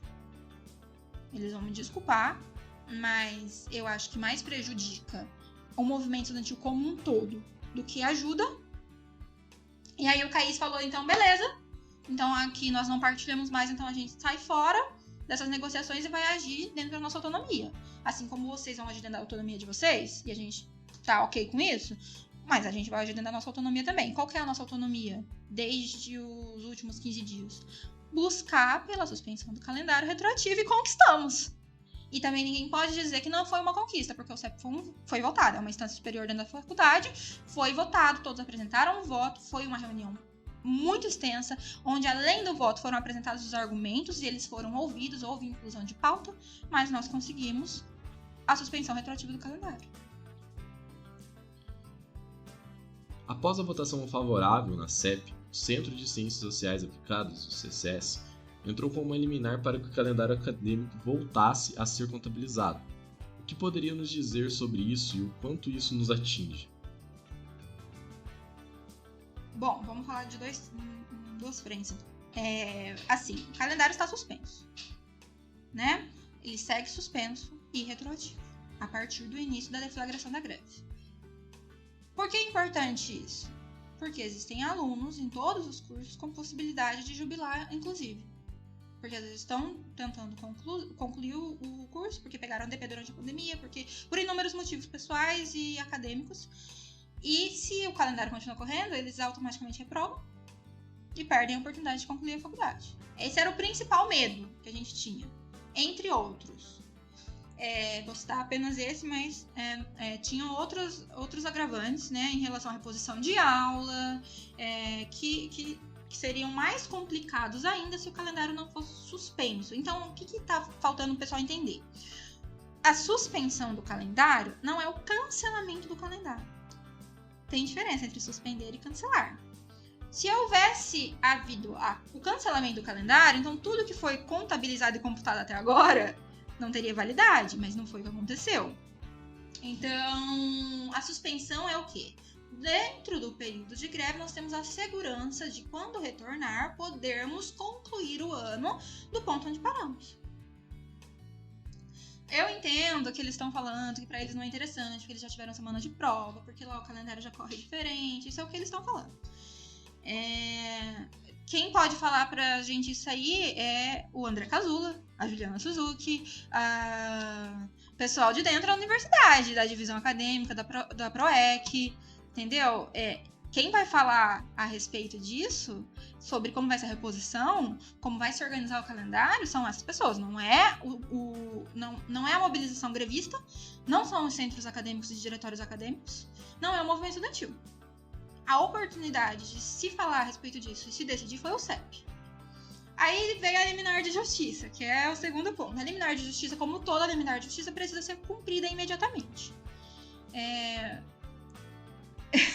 Que coisa maluca, eu não consigo acreditar num negócio desse. Então, assim, foi expedida uma liminar de justiça por um juiz. Parece que eles estão vivendo uma ditadura pelo texto. Não sei se você teve acesso ao PDF. Eles falam lá como se eles estivessem vivendo uma ditadura, como se não houvesse havido democracia na escolha da paralisação. E aí, cara, eles ficam assim, é porque nós estamos sendo perseguidos, porque estamos pelo direito de estudar, de assistir aula. Não é isso. Essa liminar já coloca eles em atividade, né? Os professores deles não entraram em greve, então eles têm a oportunidade de continuar. Mas no fundo, me perdoe o português claro, os professores, dentro de um estado de greve, estão dando aula, são fura-greve. Não tem outra forma diferente de falar. Alunos e professores de direito que não entendem o direito constitucional, que está sendo manifestado e em curso totalmente pertinente, também fico me questionando a esse respeito, tá? É claro que a liminar de justiça não entra na legitimidade do direito constitucional, tá? A liminar de justiça, quem tiver acesso a ela, vai ler o texto e vai ver que não entra no ponto da legitimidade do direito constitucional. Ela se refere ao pedido que, segundo eles, foi um pedido porque a universidade está impondo que todos façam greve. Vou ser sincera novamente, eu acredito que nem os professores grevistas queriam a greve. E eu, como aluna, quero me formar, estou no 4º ano. O pessoal de enfermagem está eles estão com pautas extremamente importantes a serem levantadas em relação às suas residências. Você entende? Mas eu não acredito que nem os professores grevistas queriam a greve. Eu acredito que para chegar ao ponto da greve, né, ou se esgotou todas as formas de contato com o governo. E aí, o nosso ponto de combate deveria ser o governo e não uns aos outros, como que é o que está acontecendo. Professores contra alunos, alunos contra alunos, professores contra professores, né? Esse é o que está acontecendo. Mas não era o ideal.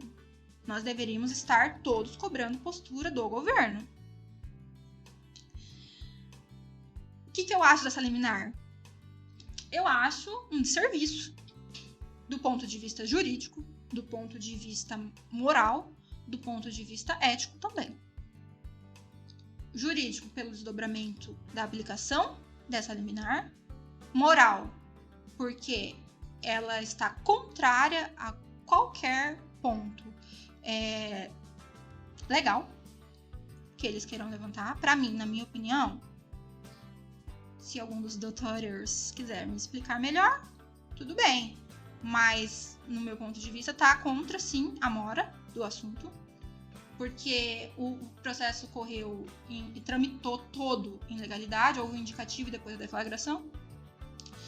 Depois, dentro do estado de greve, que já é um cenário dado, né?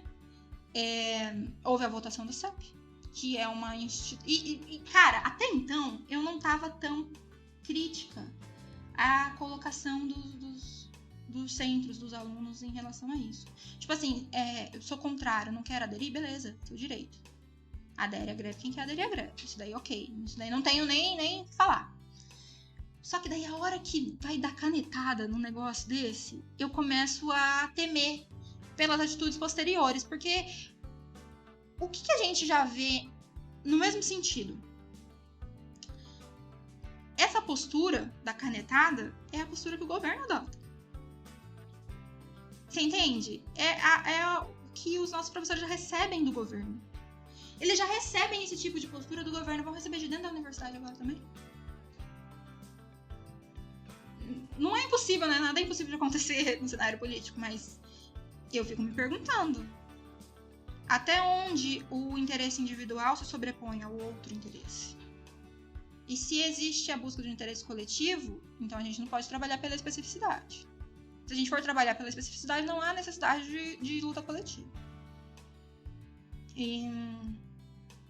Bom, veja, se a gente for falar de comunismo, de organização de classe, de luta de classe, a gente tem que lembrar que, agora eu vou ser um pouco marxista aqui, a gente tem que lembrar que Marx e Engels sempre diziam, né, que bom, a classe ela tem que se unificar a partir das suas lutas em comum, né? A gente vem de uma ofensiva ideológica muito grande de governos de direita, declaradamente de direita, que oprimem a nossa classe de luta. A gente já vem disso. de um golpe de Estado, de a eleição do ex-presidente Jair Bolsonaro, que é um governo que nos odeia. Odeia os professores, odeia a classe trabalhadora, odeia estudante, odeia qualquer coisa que tenha cheiro de estudante, de professor. E aí, essa ofensiva ideológica tão grande que a gente já vem enfrentando, ela nos reduz anacronicamente em uma posição muito perigosa de polarização do lado, de um lado e de dois lados, sabe assim? São posições muito perigosas de, tipo assim, de um lado é X e o outro lado é Y, e eles o tempo todo vão estar se enfrentando. Isso é muito perigoso e anacrônico. Aí, daqui a pouco, a gente já não sabe mais quem a gente tá combatendo. A polarização tem esse defeito.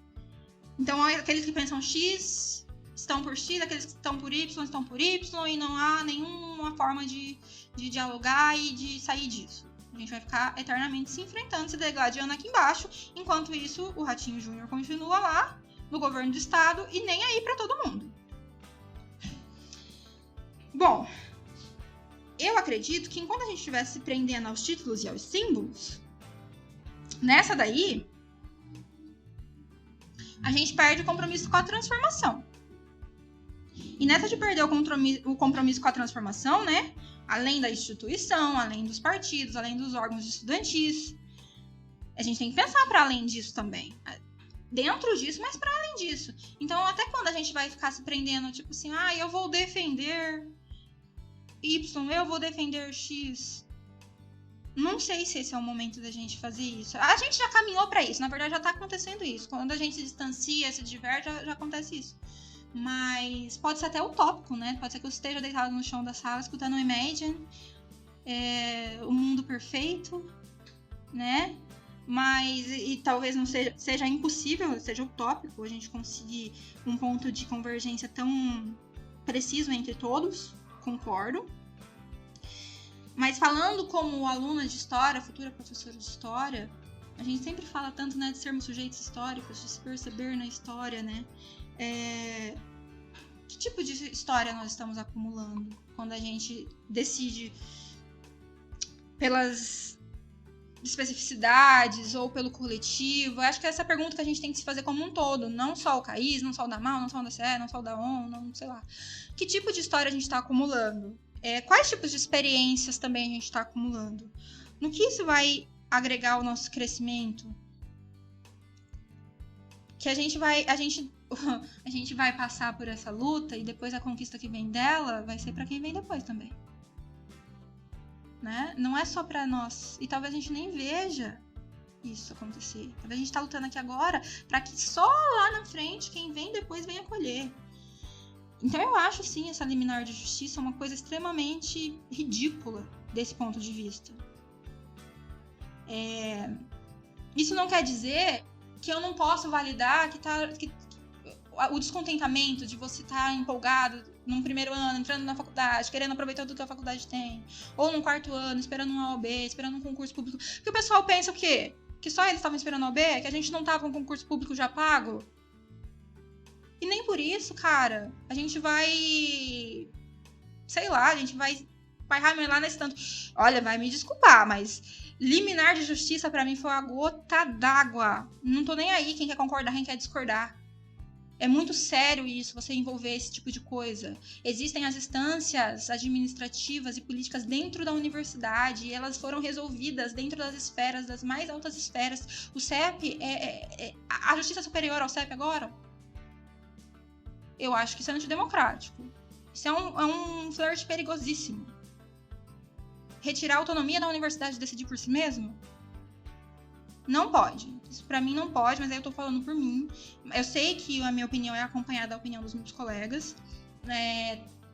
Talvez não de todos, mas pra mim não pode. Inadmissível. E essa é a minha postura no momento.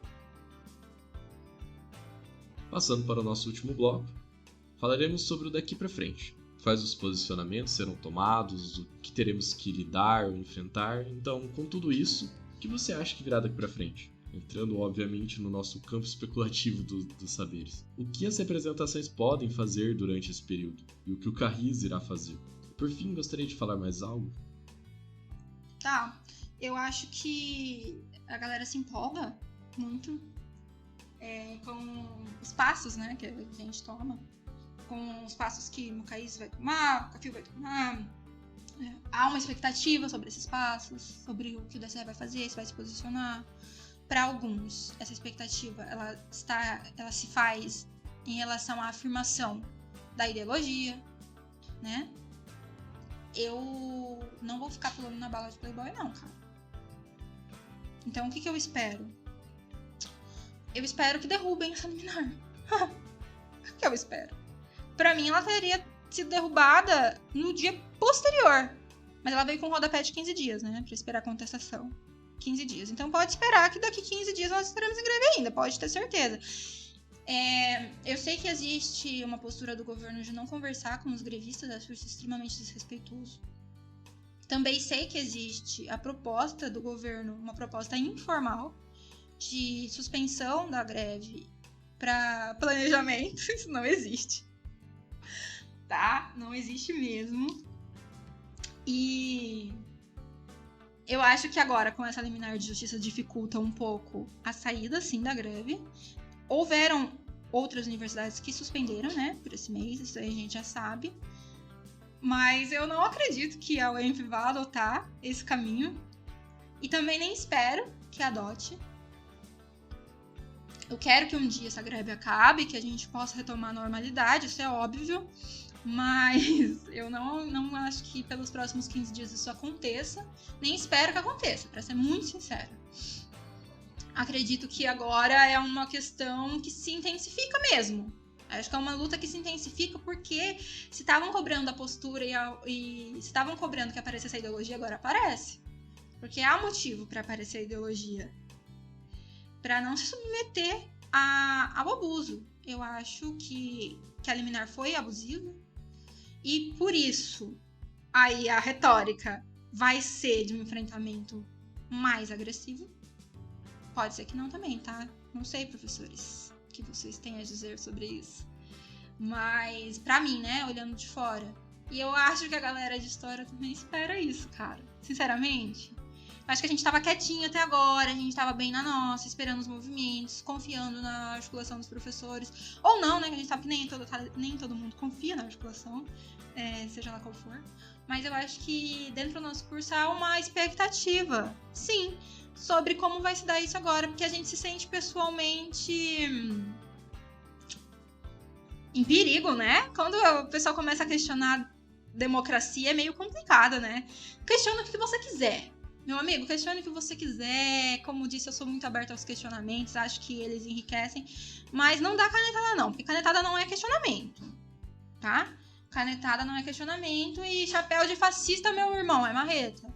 Eu sei que eu fui chamada de fascista recentemente, fiquei muito brava com isso. Fiquei brava mesmo, tá? Fiquem cientes que eu fiquei brava. Porque pra mim, ser chamada de fascista é xingamento, né? Qualquer comparativo é xingamento.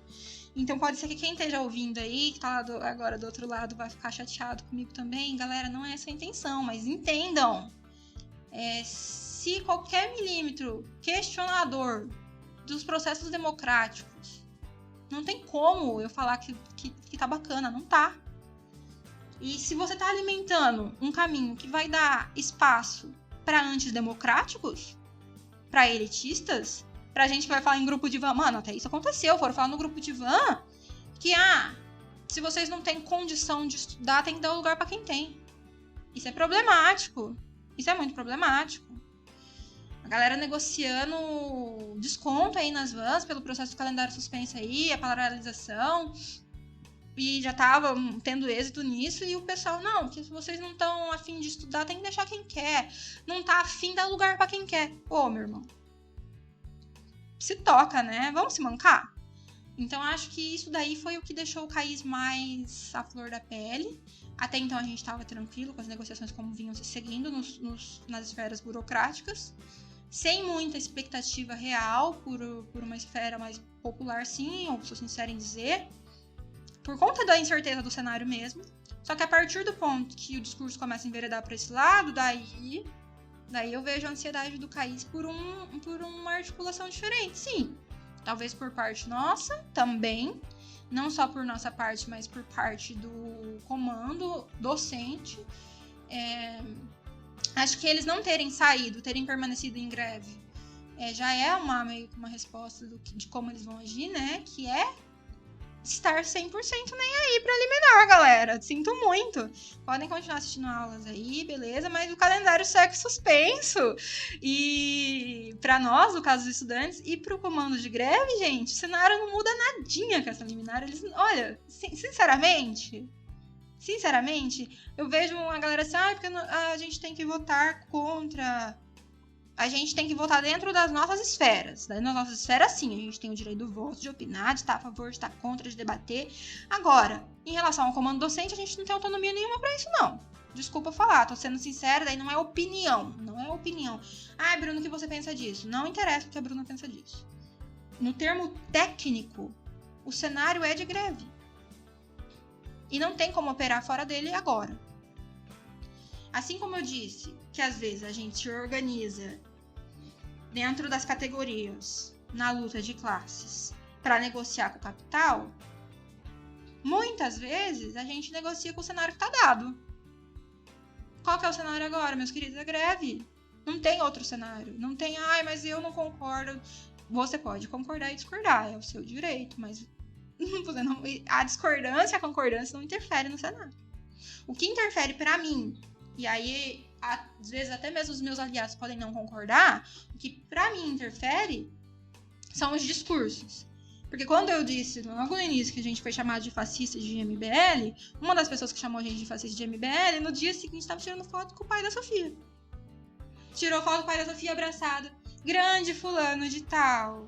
Referência na luta. Aí eu ainda falei, né? Ainda brinquei. Sofia, seu pai sabe que ele tava chamando a gente de fascista? Ainda brinquei, né? Tirei essa ondinha. Então, assim, divergência dentro das esferas, sejam elas docentes ou discentes, vai acontecer. Mas não ignora um cenário posto.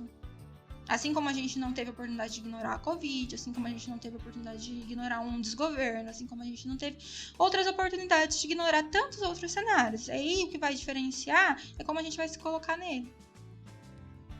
É isso, não tenho muito mais o que acrescentar, Gabriel. E nem sei se ficou tão claro. Espero que tenha ficado claro, né? Porque o que me cobram muito é clareza, né? O que vem me cobrando muito desde o início é clareza. E aí, você é anarquista? Você é de direita? Você é de esquerda? Sou de esquerda. Com flerte intenso ao comunismo. Posso dizer que sou comunista? Não. Muitas pessoas, inclusive, que se dizem comunistas, não podem dizer isso. Porque teriam que recalcular toda a sua vida e a rota para se considerar comunista. Mas espero caminhar para um estado nesse sentido um dia. O meu maior desejo é a paz entre nós e a guerra aos senhores. E que não exista mais diferenciação daí, dentro da classe, no sentido de que a gente tem que ouvir de professor que eles são pequenos burgueses e nós ainda estamos engatinhando, né? Que não tem como nós nos compararmos em qualificação, porque nós ainda estamos estudando e eles já estão qualificados. E é uma realidade, não é mentira não, eles estão qualificados e nós estamos no caminho da qualificação. Mas questionar não é nenhuma comparação. Questionar é pura e simplesmente interação, né? Você é um ser humano crítico, como eles querem sempre nos formar, que é o que a gente escuta dentro da sala de aula, e, portanto, questionador. Então, eu espero caminhar para um dia onde a nossa classe entenda que, apesar de existirem categorias, apesar das categorias, nós não temos que estar divididos aí por camadas aí de pequeno burguês, de mais qualificados ou não. É isso. Com isso, encerrando esse episódio, gostaria de agradecer a convidado por participar deste projeto. Não, com certeza, agradeço muito a oportunidade. Acho, inclusive, que aí vamos fazer o momento rasgação de seda, né? Eu acho que seu interesse, não vou dizer atitude não, acho que seu interesse é muito bacana, porque eu vejo que é um interesse só de ouvir mesmo, né? De trazer informação. Eu sou muito a favor disso, de levar informação nas mídias. Então, agradeço a oportunidade de me ouvir. Logo após a Ana é um privilégio, porque a Ana é uma menina de muita luta. Nem sempre eu me incluo nisso, a gente se faz entender, pelo que eu percebo. nós não conseguimos nos fazer entender na proporção que a gente gostaria de se fazer entender, mas nunca tenham dúvida de que a Ana é uma menina de luta. Muito embora a gente a gente concorde muito, às vezes a gente discorda também, isso é normal, mas ela é uma menina de luta, é uma menina... E ela é uma menina com a essência do movimento estudantil. Sabe por quê? Porque o movimento estudantil nasce da rebeldia. Ele nasce da rebeldia, da revolta, do desejo de buscar mudança, sabe? E então ela é uma menina de luta, então eu agradeço muito a você pela oportunidade, por ter vindo falar aqui depois dela, por ouvir o meu lado em específico, né, na minha subjetividade, e ouvir também o posicionamento do Caís. Agradecer a Mariana e a Ana e o pessoal da chapa todo por confiar em mim, os colegas por confiarem no nosso trabalho, porque o Caís é um órgão muito ativo, não só dentro das esferas institucionais, mas também com os alunos. A gente tem um contato muito bom, a gente avalia como muito bom, né? Não sei, galera, comenta aí se tá bom, se não tá. E então é bacana que você tenha a oportunidade de a gente falar por nós mesmos, porque às vezes a gente fala pelo coletivo, mas não tem a especificidade do nosso curso também. Entendemos que tem a especificidade dos outros, mas tem a do nosso também. E às vezes, mesmo não concordando, ou discordando, sei lá, ou concordando, isso daí não é nada pessoal com ninguém, né? São só questões do aparato político mesmo. Então, muito obrigada, viu, pela oportunidade mais uma vez. Eu acho que é a terceira vez que eu agradeço, hein? Pera lá. Espero que em breve a gente possa estar continuando aí alimentando esse podcast com outras vozes e ressaltar a importância da representação feminina. E, mais uma vez, já foi reforçada pela Ana e eu reforcei muito menos do que a Ana, porque eu acho que não tenho nada a acrescentar ao que ela já traz. Mas ser representante discente já é um trabalho não remunerado e complexo, né? E ser mulher no mundo masculino, que daí não é só a universidade, é um mundo masculino, né? Fazer ouvida é também muito difícil, mas é recompensador. Não é porque é difícil que nós não estaremos aí na luta.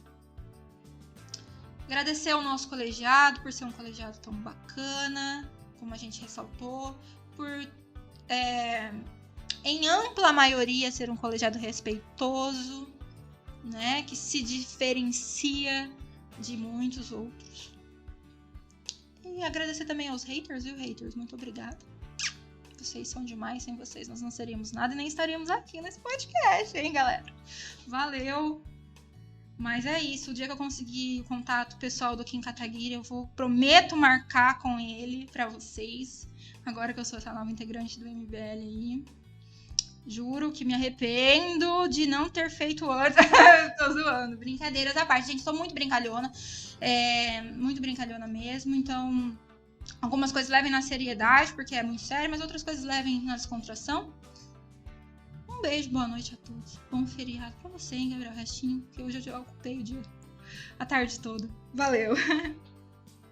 Eu que agradeço 1 milhão de vezes por você ter participado. Fico muito feliz de poder estar entrevistando o pessoal.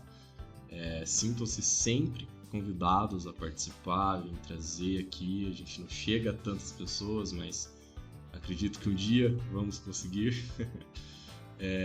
E é um projeto que não é só meu, é de todo mundo. Todo mundo faz parte, todos os entrevistados fazem parte. Então vocês também fazem parte dessa essência do que o projeto está sendo, do que o podcast vai apresentar. E principalmente é um espaço para que vocês apresentem as suas questões, os seus posicionamentos. Então, para mim, não existe agradecimento maior do que tê-los aqui sendo ouvidos e conseguir transmitir a informação que vocês precisam, que está sendo muito difícil. A informação cada vez mais está sendo difícil de conquistar. Então, para mim é uma satisfação tremenda.